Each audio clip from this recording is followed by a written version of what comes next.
இப்போ வர்ற பசங்கள்கிட்ட கிரியேட்டிவ் சென்ஸே தெரியல.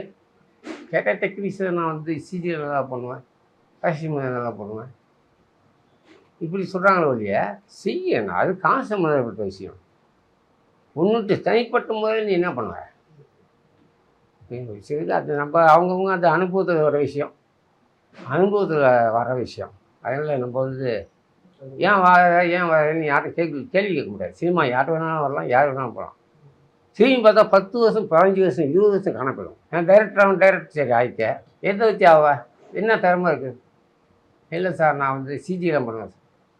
சிஜி காசு இருந்தால் பண்ண போகிறேன், இல்லாட்டி சரி. அதனால தான் இப்போ இளைஞர்கள்லாம் நான் வந்து நான் டெக்னீஷியனாக இருக்கேன், ஆகிட்டேன், கேமராமேன் ஆகிட்டேன். அதுதான் இப்போ காலேஜெல்லாம் இருக்குது. சினிமாவை ரசி, ஒன்று தேடி வரும். கிரியேட்டர் மைண்டோட வா. இல்லாட்டி இன்றைக்கி வந்து ஷார்ட் ஃபிலிம் எடுத்துகிட்டு எவ்வளோ பேர் இருக்கிற காசையும் விட்டுட்டு